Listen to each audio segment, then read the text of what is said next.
नमस्कार दोस्तों, स्वागत है आप सभी का क्रिक इन्फॉर्मर में। तो आईपीएल स्क्वाड एनालिसिस के 8वें कड़ी में हम लोग गुजरात टाइटंस का स्क्वाड एनालिसिस करेंगे और देखेंगे कैसे आशीष नेहरा ने पूरा दिमाग लगाते हुए इस ऑक्शन टेबल पे जो पिछले साल की कमियां थी, सारी कमियों को इस बार कवर कर दिया है। पिछले साल हार्दिक पांड्या को कभी 1 डाउन कभी 2 डाउन, और जो उनका मिडिल ऑर्डर में इनएक्सपीरियंस थे, मतलब नंबर 3 नंबर 4 पे जो इनएक्सपीरियंस था उसमें एक्सपीरियंस लाकर भर दिया है और वहां पे भी मजबूत दिख रही है गुजरात टाइटंस। तो यहां पे आशीष नेहरा ने काफी खूबसूरती के साथ पिछले साल की कमियों को कवर किया है और सभी के रोल डिफाइंड हैं। जो भी लोग खेल रहे हैं, ऐसा नहीं है कि एक दो नामचीन खिलाड़ियों को लेकर पूरी तरीके से अस्त व्यस्त कर दिया हो अपनी टीम को। इन्होंने सब प्लेयर्स को ऐसे प्लेयर्स चुने हैं जो कि अपने रोल बखूबी निभाना जानते हैं। बहुत नामचीन खिलाड़ी नहीं रखे हैं, लेकिन जो भी खिलाड़ी हैं वो खिलाड़ी जो रोल डिफाइंड है उन रोल्स पे खरे उतरने के लिए काफी हैं। तो इस तरीके से गुजरात टाइटंस की टीम इस बार बनी है कि वो क्वार्टर फाइनल में टॉप 4 में फिर से फिनिश कर सकती है और सेमीफाइनल तक का सफर एलिमिनेटर खेल सकती है। तो गुजरात टाइटंस का हम लोग स्क्वाड एनालिसिस अब करने जा रहे हैं। आइए देख लेते हैं सबसे पहले इनके फास्ट बॉलिंग डिपार्टमेंट की। अगर हम फास्ट बॉलिंग डिपार्टमेंट की बात करें तो इनके पास जो फास्ट बॉलिंग को लीड करते हुए नजर आएंगे वो है इंडियन पेसर। यहां पे आप देखोगे काफी खूबसूरती के साथ आशीष नेहरा ने बैकअप्स भी तैयार करके रखे हुए हैं, क्योंकि फास्ट बॉलर्स हैं तो इंजरी कंसर्न्स तो होते रहेंगे। तो यहां पे बैकअप्स भी तैयार है। अगर बैकअप की बात करें तो इनके पास मोहित शर्मा के रूप में बैकअप के तो मौजूद है और दर्शन लालकंडे के रूप में बैकअप इंडियन बैकअप मौजूद है। और एक जो नया नाम इस ऑक्शन टेबल पे खरीदा है वो है शिवम मावी का, तो जो कि सबसे इंपॉर्टेंट बैकअप आपको नजर आएंगे शिवम मावी। या प्लेइंग 11 में ये खेल सकते हैं किसकी जगह? यश दयाल की जगह। पिछली बार यश दयाल खेल रहे थे, अच्छा खासा बॉलिंग किया था, स्विंग बॉलिंग करते हैं। तो मोहम्मद सामी, यश दयाल और अल्जारी जोसफ मेरे हिसाब से 3 ऐसे पेसर हैं जो कि शुरुआत के मैचों में प्लेइंग 11 में जगह बनाते हुए दिखेंगे। और इनके बैकअप्स की बात करें तो आपके पास शिवम मावी, मोहित शर्मा और दर्शन लालकंडे के रूप में इंडियन पेसर के बैकअप हैं। अगर हम बात करें विदेशी पेसरों के बैकअप के रूप में तो यहां पे आपको जोशुआ लिटिल को अच्छे खासे दाम में खरीदा हुआ है। अगर अल्जारी जोसेफ उतना अच्छा परफॉर्मेंस नहीं देते हैं तो जोशुआ लिटिल को काफी अच्छे दाम में खरीदा हुआ है, तो उनको भी यहां पे यूज कर सकती है टीम। तो अगर हम बात करें और ओडियन स्मिथ को भी खिलाया जा सकता है एज एन ऑलराउंडर, अगर बैटिंग डेप्थ को और मजबूत करना हो तो यहां पे आप देखोगे विदेशी बैकअप भी रखा हुआ है और इंडियन बैकअप भी रखा हुआ है। तो काफी खूबसूरती से फास्ट बॉलिंग डिपार्टमेंट इनकी मजबूत हुई है। इस बार ये अल्जारी जोसेफ के ऊपर ट्रस्ट करना चाहते हैं, इसीलिए लॉकी फर्ग्यूसन को ड्रॉप किया हुआ है और मोहम्मद सामी इनका लीड करेंगे पेस अटैक। तो आप देखोगे कि बहुत बड़े नाम नहीं है, बट हाँ जो भी नाम है वो काफी अच्छे हैं और अपने जो रोल डिफाइंड होगा उनको वो प्रॉपरली निभाने के लिए सक्षम है। अगर हम बात करें मोहम्मद सामी की तो इनसे बेहतरीन आपको इंडियन पेस में इस समय कोई मिल नहीं सकता, चाहे T20 की बॉलिंग करो एक्सेप्ट बुमराह। तो मोहम्मद सामी आपको शुरुआत ओवर में अगर स्विंग रहेगा तो वहां पे भी मदद देकर जाएंगे और डेथ ओवर में तो काफी बेहतरीन बॉलिंग करते ही हैं। अगर अल्जारी जोसेफ की बात करें तो ये भी अपना रोल बखूबी निभाना जानते हैं, अच्छे बॉलर हैं। यश दयाल पिछले साल काफी इंप्रेस किया था, स्विंग बॉलिंग कर रहे थे, काफी परेशान किया था कई बल्लेबाजों को, तो ये भी अच्छा खासा खेल सकते हैं। अगर उतना अच्छा इंप्रेस नहीं किया तो फिर शिवम मावी का ऑप्शन लेकर आशीष नेहरा चल रहे हैं। तो मतलब ओवर डिपेंडेंसी किसी के ऊपर नहीं छोड़ा हुआ है इस डिपार्टमेंट में। अगर हम बात कर लेते हैं इनके स्पिन डिपार्टमेंट की तो स्पिन डिपार्टमेंट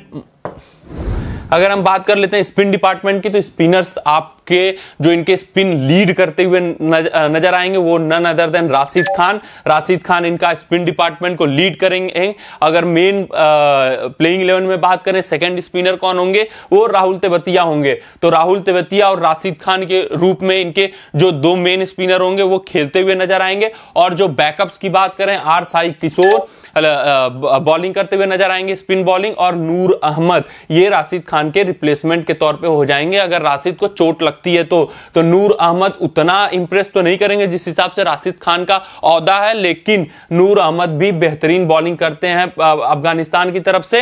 अफगानिस्तान के चाइना मैन गेंदबाज हैं, तो यहां पे नूर अहमद का भी रोल इंपॉर्टेंट हो जाता है अगर राशिद खान चोटिल होते हैं। तो राशिद खान का भी बैकअप यहां पे आप देखोगे तैयार है।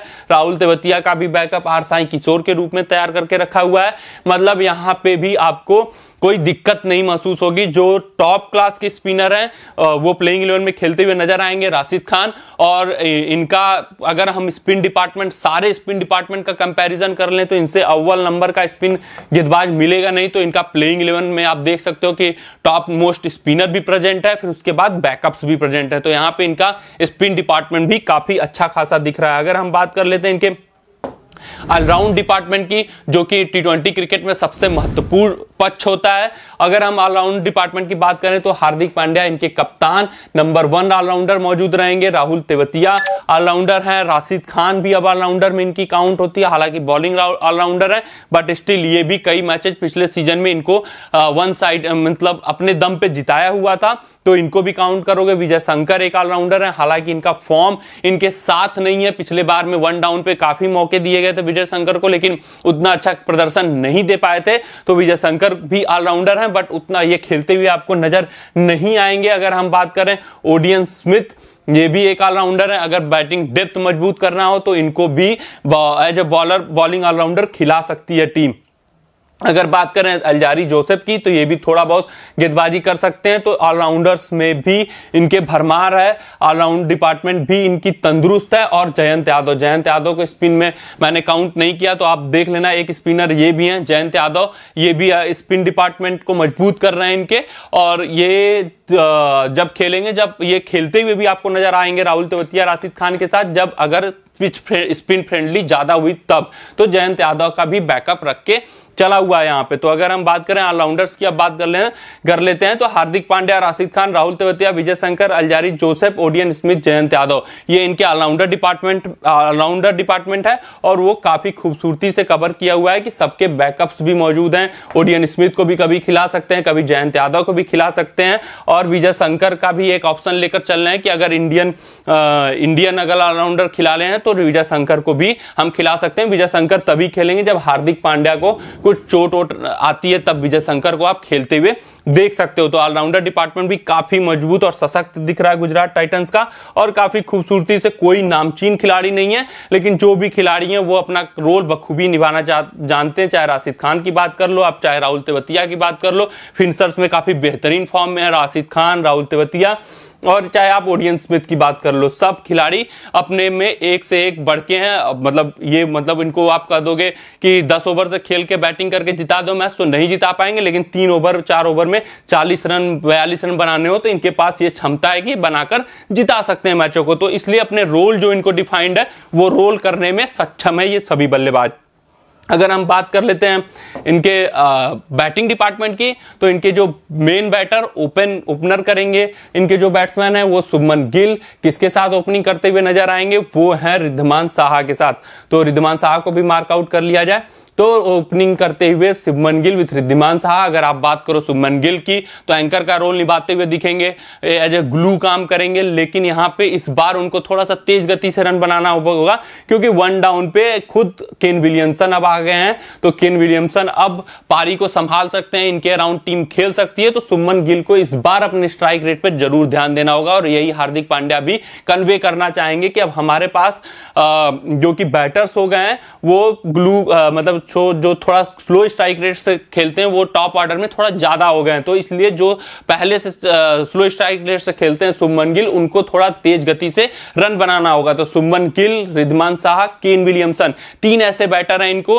जो नॉर्मली थोड़ा बहुत स्ट्राइक रोटेट करके सिंगल्स डबल्स में खेलते हैं। तो यहां पे शुभमन गिल और रिद्धमान साहा का रोल ये हो जाता है कि आप 6 ओवर का पावर प्ले का इस्तेमाल करें और अच्छे खासे 6 ओवर में रन बनाकर दें, क्योंकि इनके पास अब नंबर 3 पे केन विलियमसन आ गए जिनके अराउंड टीम खेल सकती है। तो यही एक थोड़ा सा इनका अगर वीक पॉइंट बोले इस टीम में क्या है, इनकी इस टीम में सबसे वीक पॉइंट यही है कि इनके पास जो टॉप ऑर्डर पे बैट्समैन है वो कोई बिग हिटर नहीं है। मतलब किसी के पास ये क्षमता नहीं है कि 1-2 ओवर में 20 रन 30 रन बनाकर दे दे। यहां पे सब कंसिस्टेंट परफॉर्मर हैं, बट स्ट्राइक रेट जिनका स्लो रहेगा। तो यहां पे एक इशू जो इनको सामना करना पड़ेगा बड़े मैचों में, जहां 210 215 रन का चेज हो या 210 215 रन बनाने हो फर्स्ट इनिंग में, ऐसे पिचेज पे ये स्ट्रगल करते हुए आपको नजर आ सकते हैं। लेकिन इन्होंने उस चीज को कवर करते हुए अपने फिनिशर्स काफी तगड़े रखे हुए हैं। अगर हम बात कर लेते हैं इनके मिडिल ऑर्डर की हमने टॉप ऑर्डर की बात किया,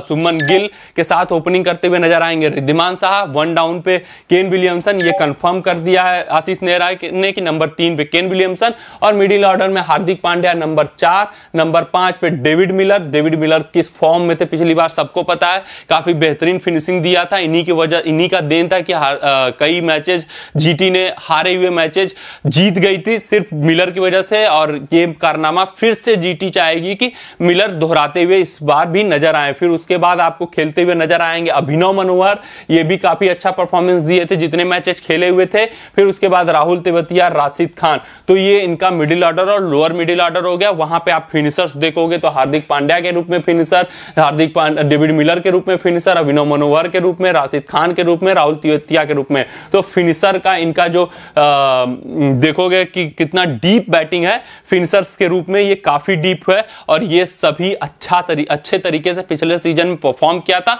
और वही एक्सपेक्टेशन होगी, और सभी अपने अपने रोल करने में माहिर बल्लेबाज हैं और सभी अपना रोल बखूबी निभाना जानते हैं। तो इनके फिनिशर्स मिडिल ऑर्डर और लोअर मिडिल ऑर्डर इनकी काफी मजबूत है, हिटिंग कैपेबिलिटीज भी सबके पास है। बस इनके पास एक ही ड्रॉबैक है, जो इनके टॉप ऑर्डर बैट्समैन है वो उनका सभी का स्ट्राइक रेट थोड़ा स्लो रहता है, बस यही इनका ड्रॉबैक रहेगा कि इनके पावर प्ले में कम रन बनते हुए आप देखोगे पूरे आईपीएल भर में। ये बस आप देखोगे कि इनके पावर प्ले में स्कोर कम हो गए, तो उसको कवर करने के लिए इनके फिनिशर्स और को काफी बेहतरीन परफॉर्मेंस देना होगा, जो कि इन लोगों ने पिछले साल किया था।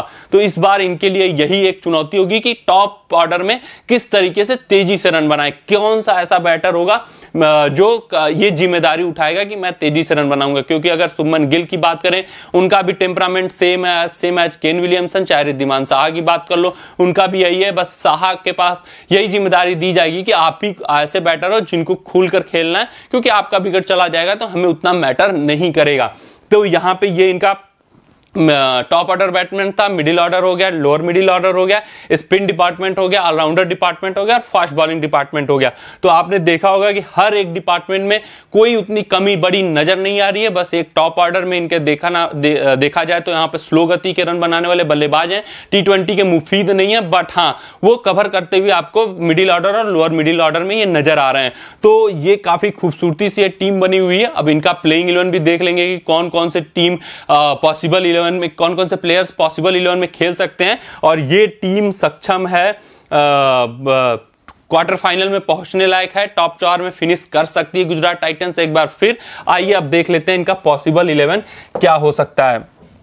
अगर हम पॉसिबल 11 की बात करें तो ये आपके स्क्रीन पे है, इनका ये स्टार्टिंग 11 होगा।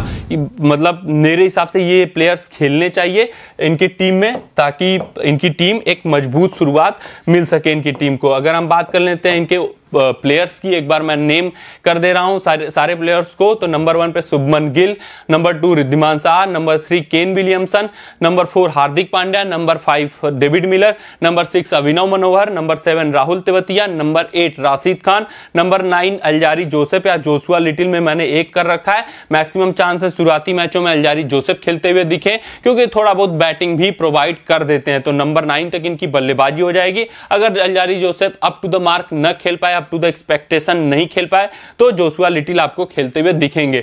अब उसके बाद बात कर लेते हैं नंबर 10 शिवम मावी या यश दयाल। यश दयाल ने पिछली बार अच्छा परफॉर्मेंस दिया था, तो यश दयाल को प्रेफरेंस मिलना चाहिए, शुरुआत में यश दयाल को खेलना चाहिए। देन मोहम्मद शामी नंबर 11 इनके लीड करते हुए पेस अटैक दिखेंगे। अगर हम बात कर लेते हैं इनके पेसर, तो यही है अल्जारी जोसेफ और यश दयाल और शिवम मावी आपको शुरुआती मैचों में खेलते हुए दिखेंगे। अगर हम बात कर लेते हैं इनके स्पिन डिपार्टमेंट की, तो राशिद खान लीड करेंगे, राहुल तेवतिया उनका साथ देते हुए दिखेंगे। अगर हम बात कर लेते हैं इनके मिडिल ऑर्डर और लोअर मिडिल ऑर्डर की, तो हार्दिक पांड्या, डेविड मिलर, अभिनव मनोहर, राहुल तेवतिया, राशिद खान, यहां तक इनकी बैटिंग डेप्थ है, और ये मैच जिताना भी जानते हैं। फिनिशर्स में आपको फिर से मिलर दिखेंगे, राहुल तेवतिया के ऊपर सारी जिम्मेदारी होगी। तो मेन फिनिशर्स इनके डेविड मिलर, राहुल तेवतिया और हार्दिक पांड्या भी डीप अपनी बैटिंग ले जाकर मैच फिनिश करने में सक्षम बल्लेबाज हैं। तो यहां तक इनकी फिनिशिंग एबिलिटी हो गई। अभिनव मनोहर ने भी जो पिछले मैचेस में कुछ मैचेस खेले हुए थे, पिछले साल में जो कुछ मैचेस खेले हुए थे उसमें इसमें भी अच्छा परफॉर्मेंस दिया हुआ था। तो यहां पे भी इनकी बैटिंग मिडिल ऑर्डर और लोअर मिडिल ऑर्डर में भी मजबूत है। यहां पे एक्सपीरियंस जरूर भरा हुआ है अपने बैटिंग में सुमन गिल, रिद्धमान साहा, केन विलियमसन के रूप में। बट हाँ, एक ड्रॉबैक है कि यहां पे स्ट्राइक रेट का इश्यू है इनके बल्लेबाजों में, तो वहां पे इनको दिक्कत का सामना करना पड़ेगा। आप देखोगे पावर प्ले में बहुत उतना रेंज में स्कोर नहीं करते हुए, हाई रेंज में स्कोर करते नजर नहीं आएंगे। 40 से 45 का रेंज इनका मैक्स टू मैक्स रहेगा। तो ये यहीं पे एक ड्रॉबैक रहेगा, जहां बहुत बैटिंग पिच आ जाएगी, जहां 220 225 का रिक्वायरमेंट होगा, वहां ये बनाने में थोड़ा सा इनको कठिनाई का सामना करना पड़ेगा, क्योंकि सुमन गिल, रिद्धमान साहा, केन विलियमसन सब एक टाइप के प्लेयर हैं, कोई हिटिंग प्लेयर वहां पे टॉप ऑर्डर में मौजूद नहीं है। तो ये इनका पॉसिबल 11 है जो दिखता है, और काफी अच्छी टीम है, कहीं पे भी ओवर डिपेंडेंसी नहीं है, सब जगह एक बैलेंस टीम बनाकर रखी है, और कहीं एक प्लेयर के चक्कर में पूरी टीम को बर्बाद नहीं किया नेहरा ने, और काफी खूबसूरती के साथ काम किया गया इस टीम पे, और ये टीम क्वार्टर फाइनल में पहुंचने लायक है, टॉप 4 में फिनिश करने लायक टीम है।